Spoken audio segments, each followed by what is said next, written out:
There's a lot of excitement for the opener this weekend, and really for a lot of different reasons. Probably the biggest reason is there's a lot of new players, young guys that will be running in that stadium for the first time in their lives to play at the University of Texas. It's a life's dream for them, and if you can just imagine the excitement that those guys will have for their first day, it's a moment they'll remember for the rest of their lives, and I know our fans look forward to seeing those guys play. Also, the North End is completed. It's just fabulous, and the setting will be as good as any in college football. And to my knowledge, it'll be the largest crowd to ever see a football game in the state of Texas. And what I've also been told is maybe the Southwest of the United States. So it'll be a memorable moment for all of us, and something that will go down in history.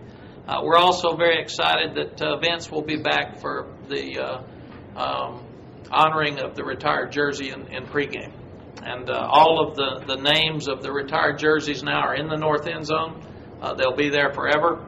And also all of the Southwest Conference Championship dates have been put up in the North End. So that'll be fun for all the guys that played on those Southwest Conference Championships to be remembered and to be honored, as well as the retired jerseys.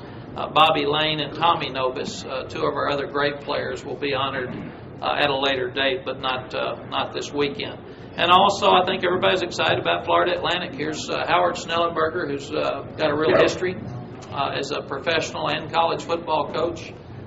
He obviously coached at Oklahoma for a year. He did a great job up at Louisville.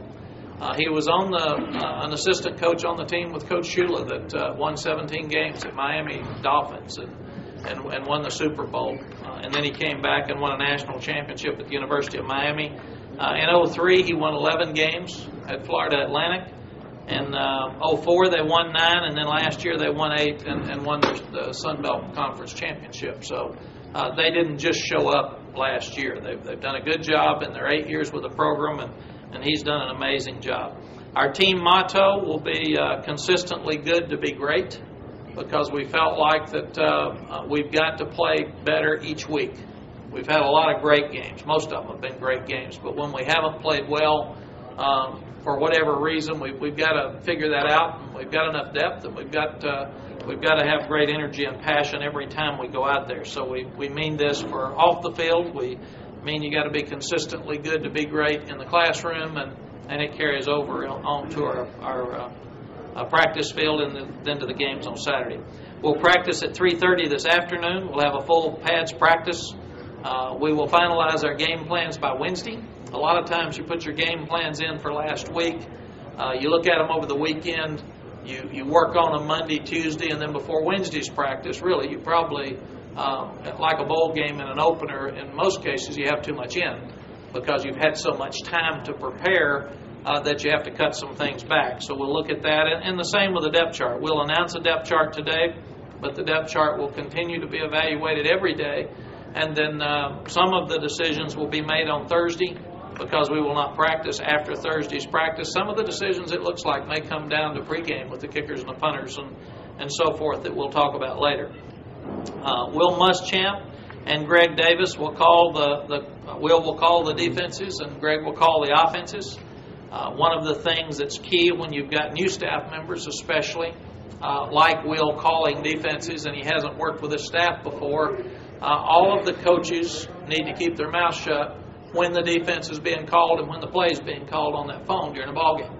And then after the series is over, you have time to discuss it for the next series. But Will and Greg will be making those decisions during the ball game, and I do have a right to step in, but very seldom do I, because they've worked so hard on it, and it's an opportunity for them to step up and go with what the staff's decided on both sides of the ball and myself during the week.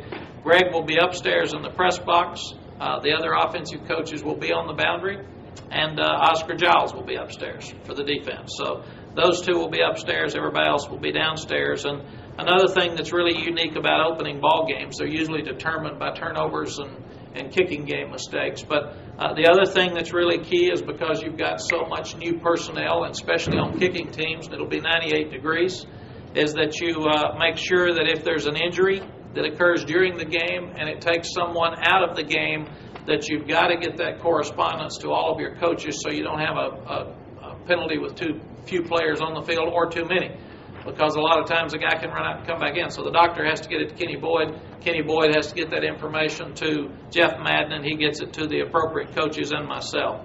And then the substitution plan is the last one this week, and that's something that we talk about all week. And we don't reveal it. We don't even talk to the kids about it, because it may change. And if you tell a guy he's going to play the second series and he doesn't, then all of a sudden you become a liar, and maybe something changed during the game that would keep you from wanting him to go in at that time. For our fans who don't know a lot about Florida Atlantic, it's in Boca Raton, Florida. There's 26,000 students. They are in the Sun Belt Conference. They won that conference last year. Their colors are red and blue. They did win 8 games last year and beat Memphis soundly in the New Orleans Bowl, which is the bowl between Conference USA champion and or not the champion, but a Conference USA team and the Sun Belt champion. Rusty Smith is their quarterback. Coach Snellenberger, who is one of the great quarterback coaches of all time, compares Rusty to Bernie Kosar. And he coached a lot of those great ones at Miami. This young man is a junior. He threw for 3,688 yards last year, 32 touchdowns, only 9 interceptions. He completed about 59% of his passes and only had 14 sacks. And that is the stats of a great player, not a good player. His leading receiver is also a junior named Cortez Gant. He caught 1,082 yards and 9 touchdowns in passes.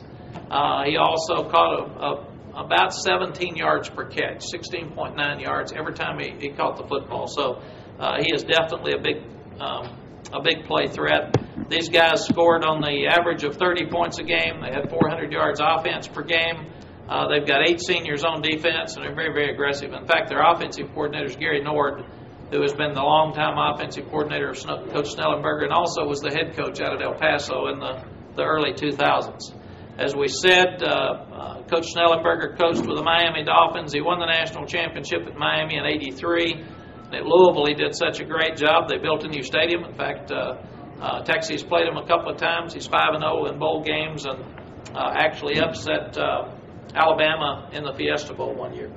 We talk a little bit about our depth chart and then answer some questions. As we continue to look at our depth chart, that's the most important thing we do to try to get the right players on the field and then figure out what we feature with each one of them. And that's constantly changing. And you have to develop it by looking at them in practice, seeing what they can do, see who gets tired, see who can play so many plays, see who gets hurt. And then you have to factor some changes during a ball game. So that comes up. So we're constantly asking our coaches separately to tell us who they think their best player is at their position and the best players on their side of the ball. That's a constant issue with us. So it's like a draft. And we do it at least 3 or 4 times a year. We did it Friday to make sure that we're looking at the right players to come this weekend. Ishii Edewego had a shoulder operation this morning. His shoulder had been bothering him some, so they decided to fix it. He will not play this weekend, but there's really no timetable for his return. Very quickly, as we go down the depth chart from left to right, Jordan Shipley's had a great camp. He will start at flanker, and he looks like the Jordan of old. He's in shape, he's fast. I don't think he's dropped a ball, and he's made some circus catches while he's out there. Blaine Irby or Greg Smith will start at tight end. We moved Greg back in there, and he's a 295-pound blocker who's done a great job of anchoring that defensive end for us, and Blaine Irby's coming fast, and Peter Ullman will also be a factor. Kyle Hicks will start at right tackle, Cedric Dockery at right guard. Chris Hall can play all the positions, but he's only played center in camp. He's had a great camp. Charlie Tanner will start at the left guard. Adam Ulatowski will start at the left tackle. On short yardage and goal line, we have the ability to put Brett Mitchell, who's the backup right tackle, in at tight end, because he's been a tight end up at Kilgore. So we could play Greg Smith and Brett Mitchell, change their numbers, which you can't put pullovers on them anymore. You have to put a completely different jersey. If you move Greg Smith back to tackle, he would have to change jerseys, and the same with Brett Mitchell if he moves over to tackle. Quan would be the starting split end.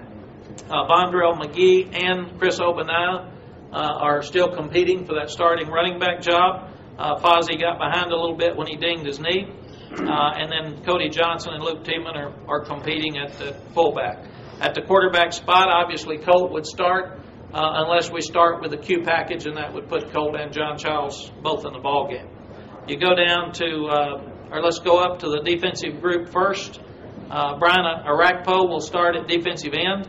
Roy Miller at right tackle. We will either start Lamar Houston or Aaron Lewis at the other tackle.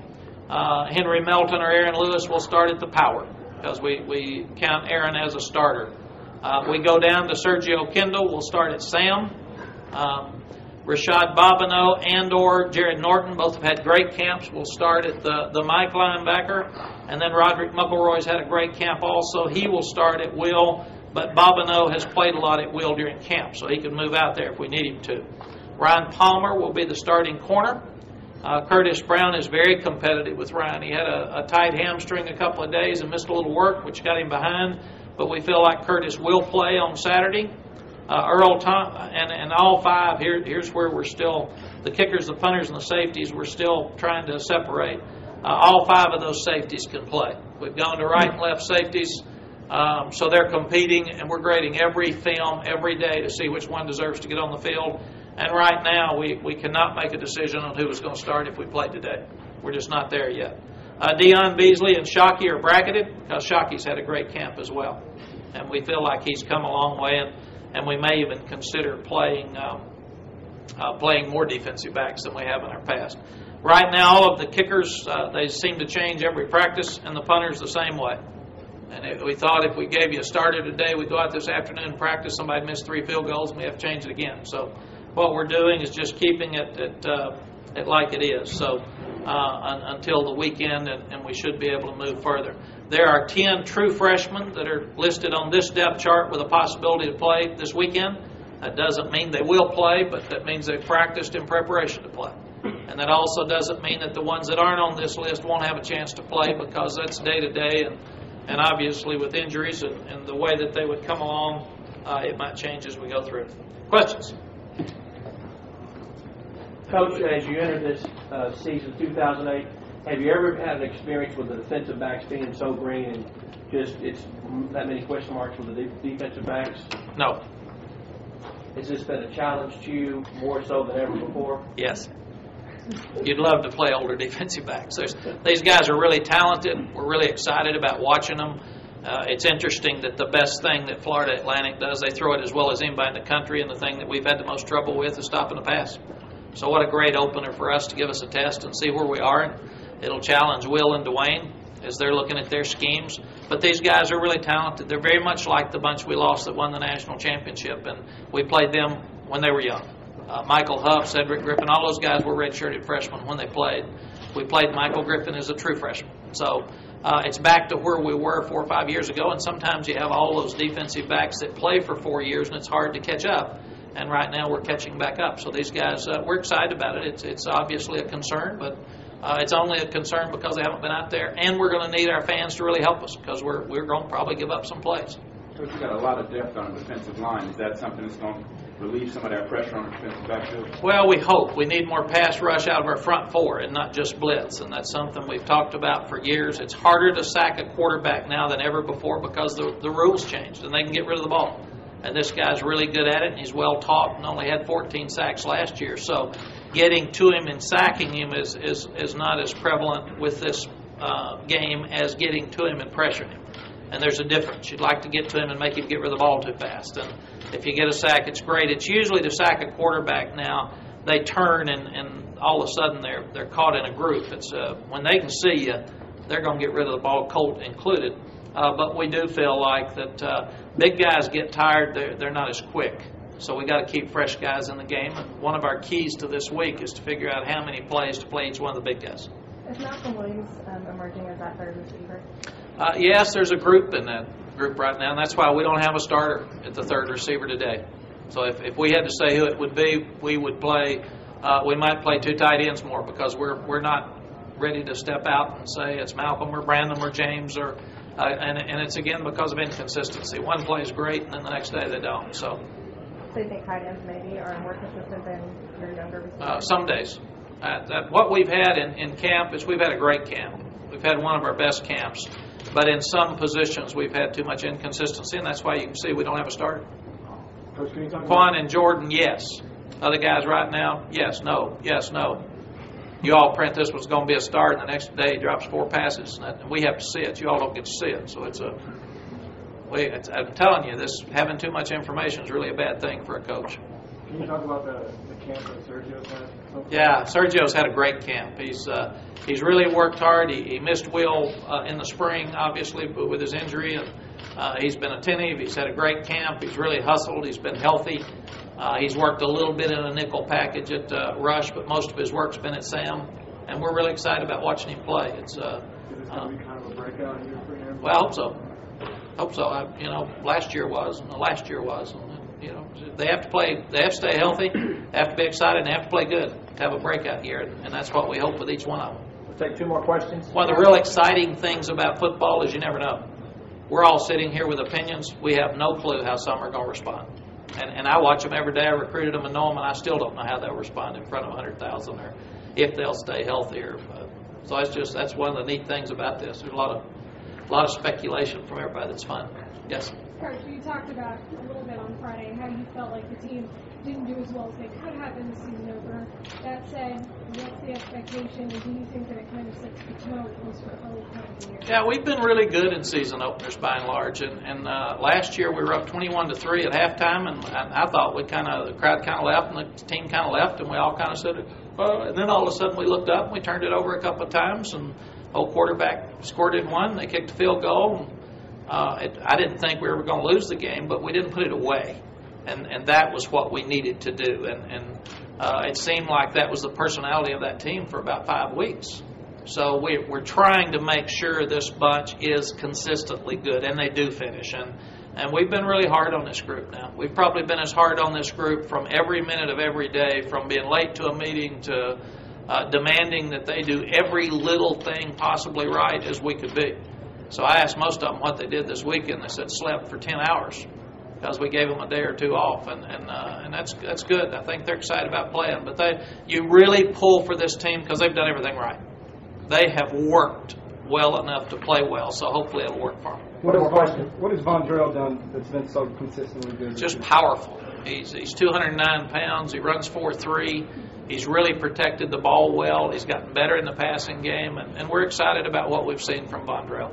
He has worked so hard, and he's tough. He's durable. You go back, he was a guy carried it about every time up at Longview.